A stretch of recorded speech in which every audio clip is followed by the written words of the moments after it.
বিপদ আপদ থেকে মুক্তি পাবার জন্য কি করতে পারি? জান্নাতে যাওয়ার সহজ আমল কি? জান্নাত আমাদের সকলেরই জীবনের সবচেয়ে বড় টার্গেট। জান্নাতে যাওয়ার সহজ আমল, ফরজগুলো ভালো করে আঁকড়িয়ে ধরা, ওয়াজিবগুলো আমল করা, কবিরা গুনাহ হবে এমন সকল হারাম পরিত্যাগ করা, হালাল জীবিকা অর্জন করা। তাহলে সহজে জান্নাত মিলে যাবে ইনশাআল্লাহ। বিপদ আপদ থেকে মুক্তি পাবার জন্য কি করতে পারি? বিপদ আপদ থেকে মুক্তি পাওয়ার জন্য প্রথম কাজ দোয়া করা। কালেন নবী সাল্লাল্লাহু আলাইহি ওয়াসাল্লাম, আদ-দুআ সিলাহুল মুমিন। প্রিয় নবীজি সাল্লাল্লাহু আলাইহি সাল্লাম বলেন, দোয়া হচ্ছে মুমিনের অস্ত্র তুল্য। আপনি প্রতিপক্ষ থেকে, শত্রু থেকে নিজেকে সেভ করার জন্য, সেফটিতে রাখার জন্য, আপনি যেমন অস্ত্র হাতে থাকলে আপনি নিরাপদ থাকেন, প্রতিপক্ষকে ঘায়েল করতে পারেন। প্রিয় নবীজি সাল্লাল্লাহু আলাইহি সাল্লাম বলছেন যে দোয়া হচ্ছে মুমিনের অস্ত্রের মতো, নিজেকে সেভে রাখার জন্য, সেফটিতে রাখার জন্য এটা তার সে ভূমিকা রাখবে। এই জন্য আল্লাহর কাছে আপনি দোয়া করবেন। রাসূলুল্লাহ সাল্লাল্লাহু আলাইহি সাল্লাম বিপদ আপদে পড়লে দোয়া করতেন। আরেকটা হলো নামাজে দাঁড়িয়ে যাওয়া, সলাতুল হাজত করবেন, নফল নামাজে দাঁড়িয়ে যাবেন, আল্লাহর কাছে বিপদের কথা উত্থাপন করুন। ইস্তাঈনু বিস-সাবরি ওয়াস-সালাহ। এরপর হলো ধৈর্যের সাথে পরিস্থিতি মোকাবেলা করবেন। ইন্নাল্লাহা মা'আস-সাবিরিন, ধৈর্যশীলদের সাথে আল্লাহ নিজেই থাকেন। তারপরে হলো বিপদ থেকে বাঁচার জন্য দুরূদ ইব্রাহিম পড়বেন। এটা একবারে পরীক্ষিত একটি আমল। কালান নবী সাল্লাল্লাহু আলাইহি ওয়াসাল্লাম, মান সাল্লা আলাইয়া সালাতান ওয়াহিদাতান সাল্লাল্লাহু আলাইহি 10 সালাওয়াত। প্রিয় নবীজি সাল্লাল্লাহু আলাইহি সাল্লাম বলতেছেন, যে ব্যক্তি আমার উপর একবার দরুদ শরীফ পড়ল, আল্লাহ তার জন্য 10টি রহমত নাজিল করেন।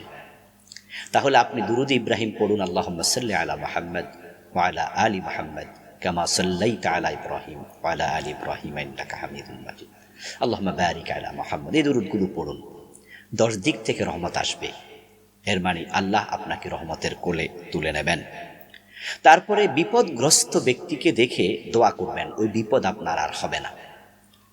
রাসূলুল্লাহ সাল্লাল্লাহু আলাইহি সাল্লাম শিখিয়েছেন, তিনি বলেছেন, যখন বিপদগ্রস্ত কাউকে দেখবে তখন তুমি পড়বে, আলহামদুলিল্লাহিল্লাযী আফানি মিম্মা ইবতালাহু ওয়া ফাদ্দালানি আলা কাসীরিম মিম্মান খালাকা তাফদীলা। হে আল্লাহ, প্রশংসা তোমার, তুমি এই ব্যক্তিকে যে বিপদ দিয়েছো তা থেকে আমাকে মুক্ত রেখেছ, এবং তোমার অসংখ্য সৃষ্টির উপরে তুমি আমাকে প্রাধান্য দিয়েছ। এ দোয়া পড়লে বিপদ আসে না।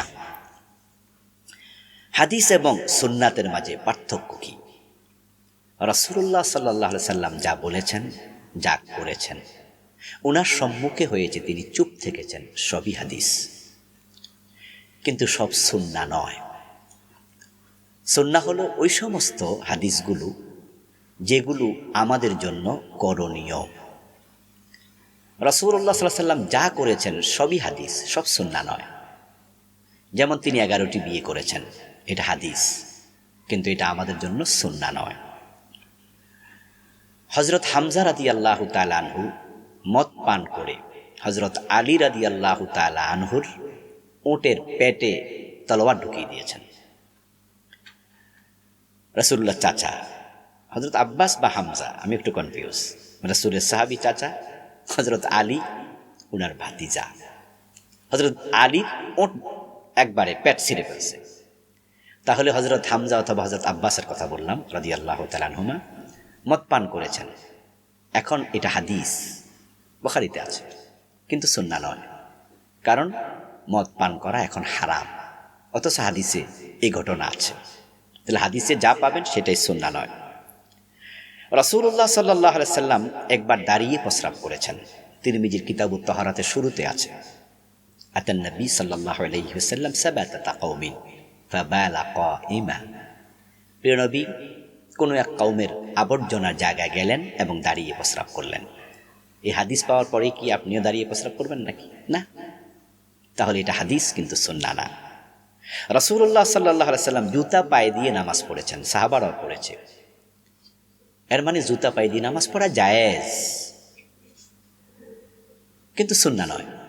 তো সুন্নাহ হলো ওই সমস্ত কাজ যেগুলো প্রিয় নবীজি করেছেন এবং সাহাবায়ে কেরাম এটা দেখে দেখে করেছে, আমরাও সেটা দেখে দেখে করব, এবং এর সাথে ইবাদতের সম্পর্ক, সুন্নার সওয়াবের সম্পর্ক, এ সমস্ত কাজ হলো সুন্নাহ। আর যেগুলো হাদিস, কোনো হাদিস সুন্নাহ, আবার কোনো হাদিস হাদিস কিন্তু আমলযোগ্য নয়, সুন্নাহ নয়। আশা করি পার্থক্য বুঝতে পেরেছেন।